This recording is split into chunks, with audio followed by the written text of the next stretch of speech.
Everything's got to be up here. And whatever style you do, you know, like I keep on falling in, whatever songs, the thinking, you know, when you are into singing a song, you shouldn't even think about the technique because it should be natural. That's why practicing is good.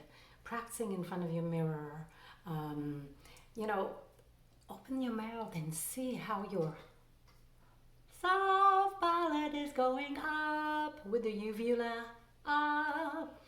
And all this practice will make you a natural up singer.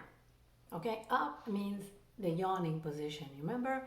Oh, hallelujah, hallelujah.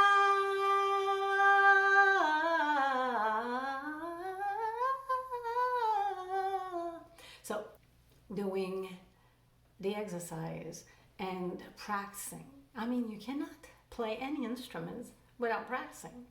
So what I'd like you to do is to take those 4 first lessons and really practice all what I say in it.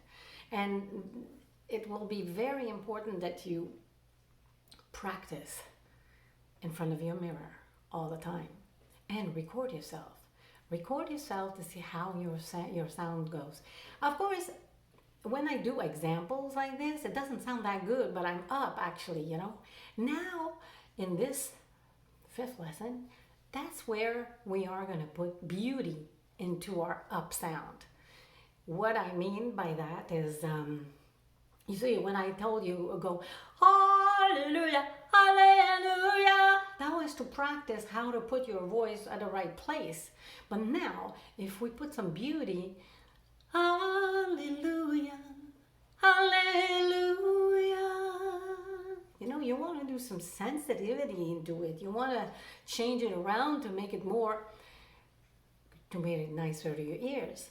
You know, like that's what we're looking for. We're looking to love what we sing, to love what we hear. If you don't like it, how do you think people will like it? Some don't listen to themselves. Of course, because you see tons of people going to American Idols and they're like, whoa, they're the worst thing.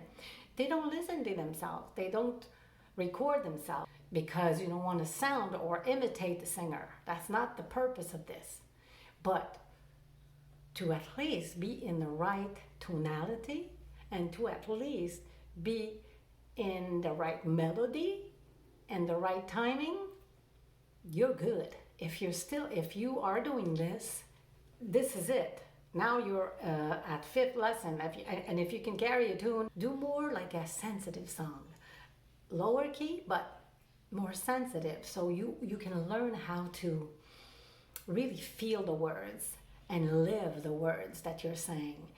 You want to be able to deliver a story. You know, you see, like, for example, you know this song, Rise Up?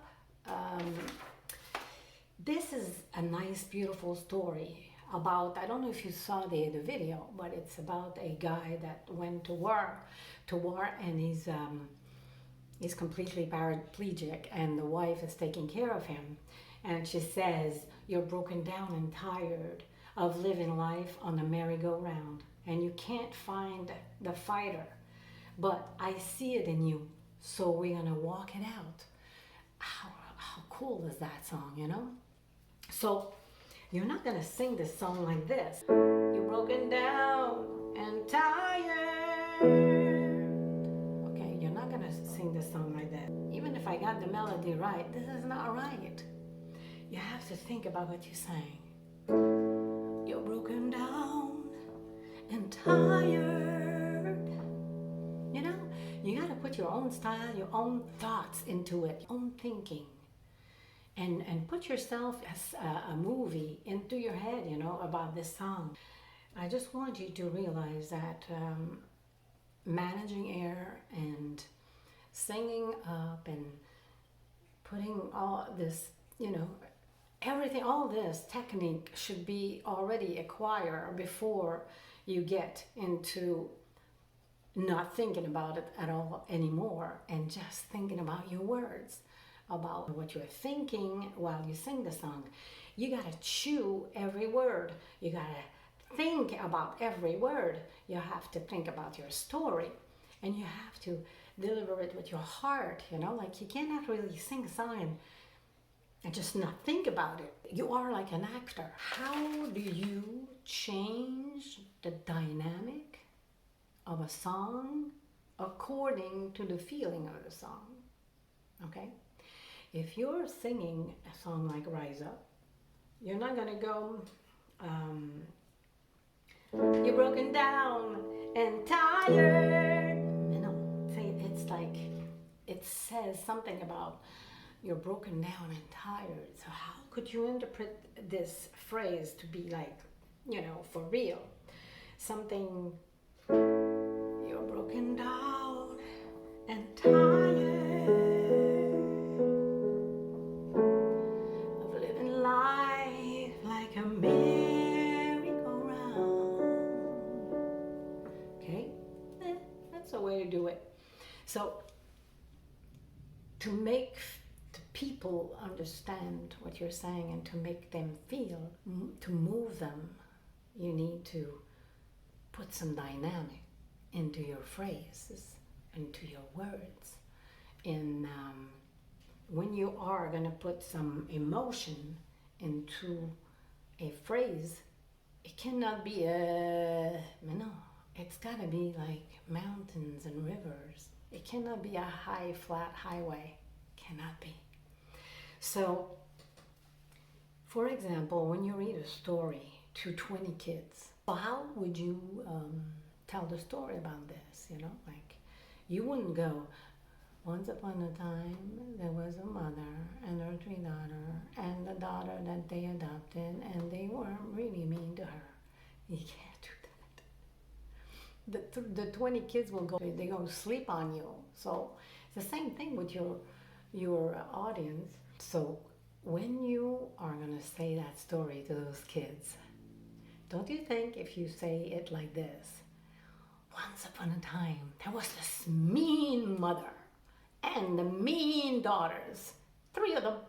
And then Cinderella, the sweet and soft little kid, you know, that lost her father, and she's stuck with this family. And the mother makes her do all the chores and everything, and she cries every night, but she's such a nice person that she takes it. It doesn't matter, you know. And she makes friends with all the little animals, and she's such an angel. But the mother is such a bad woman. See, I didn't say this story to be to make them sleep. I just told a story with some emotion in it and some variance in my voice and stuff, you know. So that's what I'd like you to do when you do your song, okay? Choose a song that will really bring out whatever in you. And those sounds could be air in the voice, you know, like, you're broken down. You see what I said? You broke. You see you're broken down and tired. You see, it doesn't take, it's not, you're broken down and tired. You're broken down and tired. You cannot do that. You cannot go in the highway. You have to do some nuances. Broken down and tired, living life on a merry-go-round. See, I put some air somewhere, and I was a little bit, you know, like a little bit more volume and more intensity in some words than others. But everybody will sing the song differently because it's your own style, your own thoughts. So master those nuances.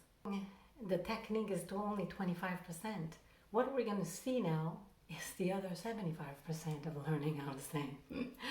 And it's all about emotion, and it's all about delivering to move people, to move yourself first, and then to move people. You need to almost make yourself cry when you sing, you know? Go get the deepest emotion in you when you sing a song. So record yourself and sing in the mirror. And for the first time, you know, at the beginning, if you don't want to think about the technique, it's really good to put the thread on so you know when you're making an error without thinking about it. And that's going to help you. If you see in your mirror that your thread is moving too much while you're singing, you're in your emotion, it's because there's too much air wasted and you're going to be very fatigued. So try to work on this for this week, okay? And don't forget, if you want to subscribe to my channel, it's free. It's fun. When you have nothing to do in the COVID-19, why not doing that? So subscribe to my channel, and each time that video comes out, you hit the bell. It's gonna notice about it, and you know when I have a video out. So you guys, I wish you a beautiful rest of the day, and then I'll see you at lesson number 6. All right, bye-bye.